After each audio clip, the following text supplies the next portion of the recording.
Hello everyone, welcome to the channel Way to Electronics. Today's video is about MOS transistor. First we shall see what is MOS. MOS is abbreviated as a metal oxide semiconductor. Here we have a structure of a MOS structure which is formed by superimposing a layers of conducting and insulating materials to form a sandwich-like structure. It involves several chemical processing steps. So in this picture we can see that it is a sandwich like structure which is having a thin layer of silicon oxide which is in the middle between a metal and a semiconductor layer.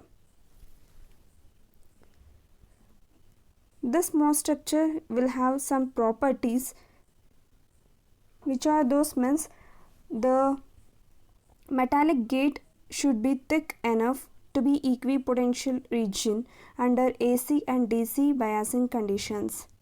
And next to the oxide layer, it should also be a perfect insulator with zero current flowing through all static biasing conditions.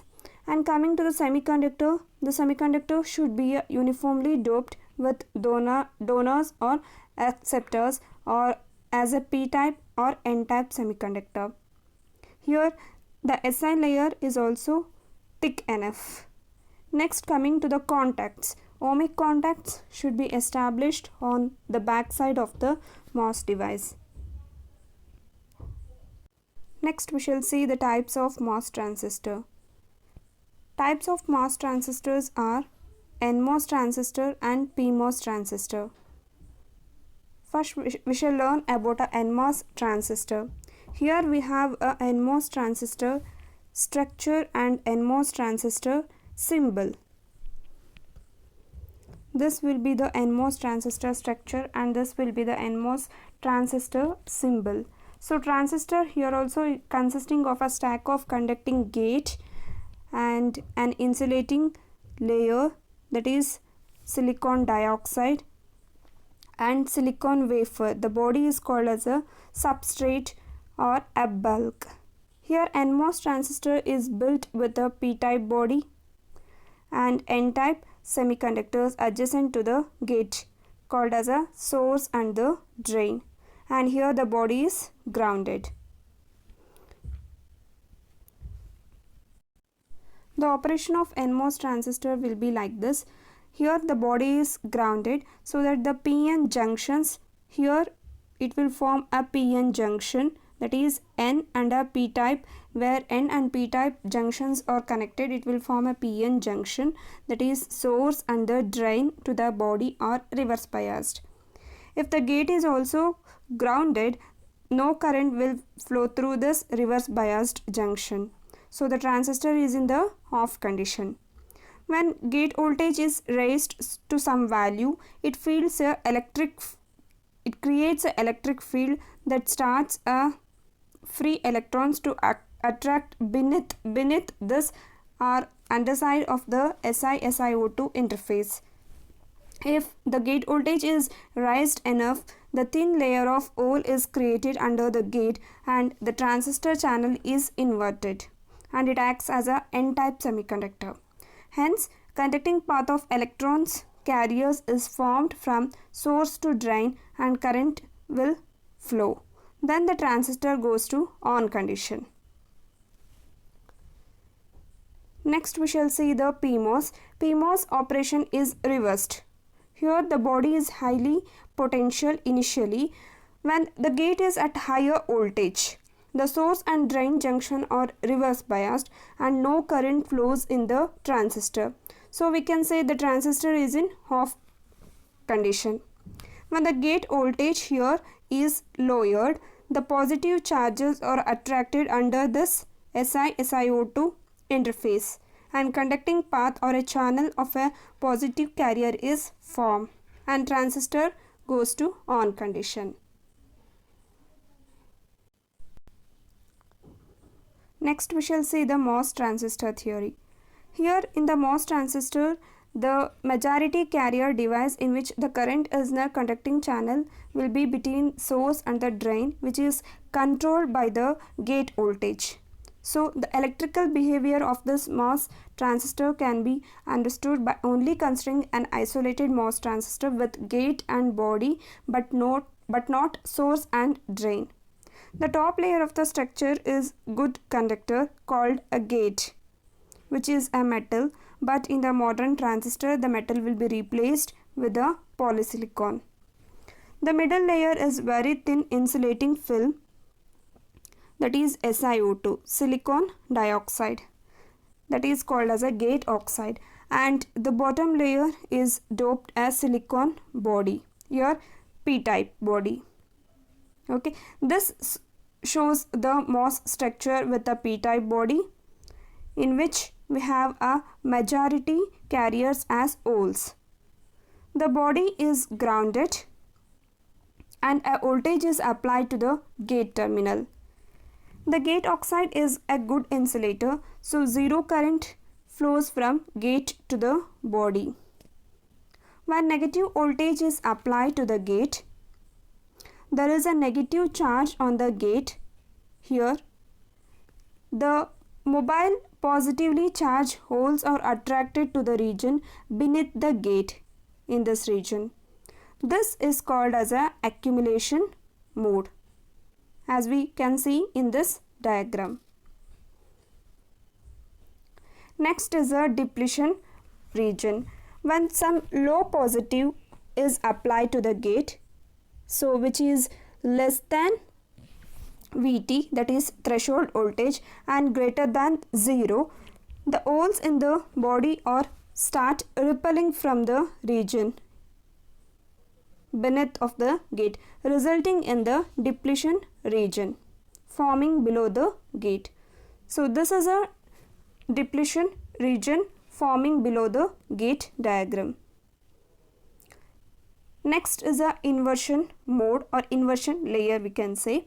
When higher voltage, that is Vg, which is greater than Vt, threshold voltage is applied, the more mobile electrons which will be attracted towards the gate. So the conductive layer of electrons in the p-type body is called as a inversion layer. So next we shall see what is that threshold voltage. The value of gate to source voltage VGS needed to cause surface inversion is called as a threshold voltage Vt, and this threshold voltage depends on the number of dopants in the body and thickness Tox of the oxide. Next we shall see the regions of operation of MOS transistor. We have three regions of operation of MOS transistor, that is cutoff, where there is no channel creation, and next is a linear where the channel is formed, and next one is a saturation. So first we shall see what is the cutoff region. Here the gate to source voltage VGS is less than the threshold voltage is applied. So the source and the drain have a free electrons. The junction between the body and source or drain is reverse biased. So there is no current flow in this condition. This mode of operation we call it as a cutoff region. That is IDS will be equal to 0 here in this condition, and no gate voltage will be applied. So when the gate voltage is applied, which is slightly greater than the threshold voltage, inversion region of electrons called the channel connects the source and the drain,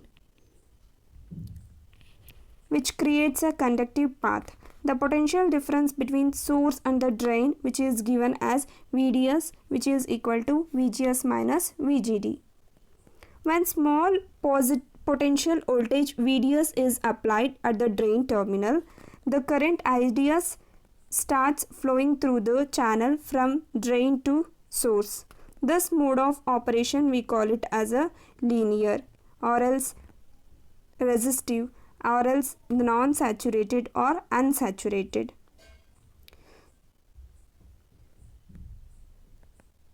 So here the IDS will be increased with a VDS increase.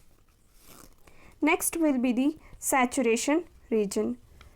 Here when VDS becomes sufficiently large, that is when we are going to apply VGD which is greater than the threshold voltage, the channel no longer inverted near the drain. So it becomes pinched off near the drain, and that mode we can call it as a saturation region. So here we are considering a NMOS transistor with three modes of operation. First one is a cutoff, where the transistor is in cutoff region and no current flows. Second one, we are going to apply some gate to source voltage which is greater than VT and VDS small. So transistor acts as a linear in which the current flow is proportional to VDS. And last is the saturation region, that is the condition is VGS which is greater than VT and VDS is large. So transistor acts as a current source in which the current flow which will become independent of the VDS. These are all the operation of NMOS transistor in different regions of operation. So if we consider the PMOS, which is just opposite manner, that is N-type body is tied to high potential, so the junctions will be with the P-type source and the drain and normally reverse biased. When the gate is also at high potential, no current flows between drain and source. When gate voltage is lowered by threshold voltage, holes are attracted towards to form a channel beneath the gate, allowing a current to flow between drain and the source. So this is a distinguish between the NMOS and the PMOS. Threshold voltage are used as a VTN and VTP with respect to the NMOS and PMOS. Next we shall see the switch level models. So as I told, with a gate voltage 0 and with a gate voltage 1, the NMOS will be act as a switch open and switch closed. So with a no gate voltage, the NMOS transistor is in off condition. Here we can see. So with the NMOS with the 1, the switch level 1, the transistor goes to on condition. There is a closed path. And in the PMOS it is just a reverse. When the gate voltage is not applied, the PMOS is in on condition. When we are going to apply the gate voltage, the PMOS goes to off condition. Thank you.